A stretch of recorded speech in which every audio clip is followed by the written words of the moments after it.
Le Coran met un accent particulier sur un élément. Le fer. Dans la sourate Al-Hadid, signifiant le fer, on apprend ce qui suit.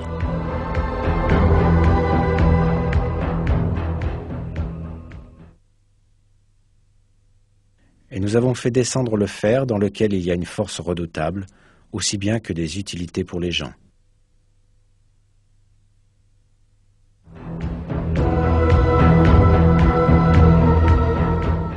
On peut penser que le mot « azalna », traduit par « nous avons fait descendre » et utilisé pour le fer dans le verset, puisse avoir un sens métaphorique pour expliquer que le fer a été accordé pour le bénéfice des hommes. Mais quand on prend en considération la signification littérale du mot, on réalise que ce verset implique un miracle scientifique très significatif. Cette signification est faire descendre physiquement du ciel, comme dans le cas de la pluie et des rayons du soleil.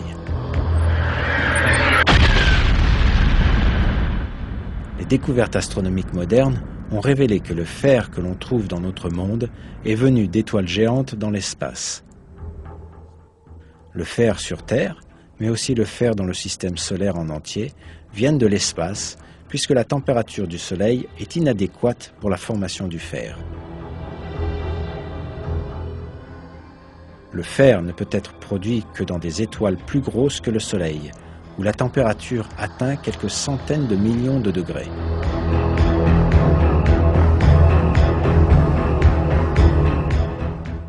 Quand la quantité de fer excède un certain niveau dans une étoile, celle-ci ne peut plus s'en accommoder et elle finit par exploser en ce qu'on appelle une nova ou supernova.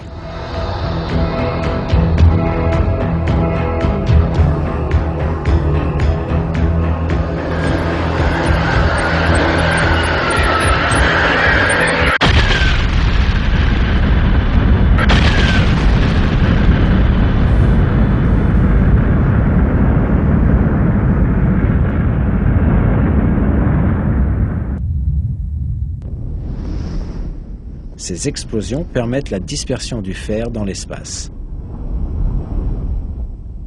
Tout le fer présent sur Terre provient de l'espace lointain grâce à ce mécanisme.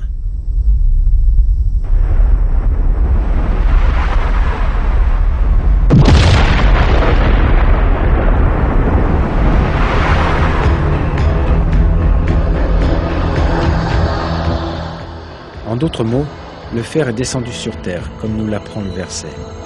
Il est clair que cette information n'a pas pu être établie au 7e siècle, quand le Coran fut révélé.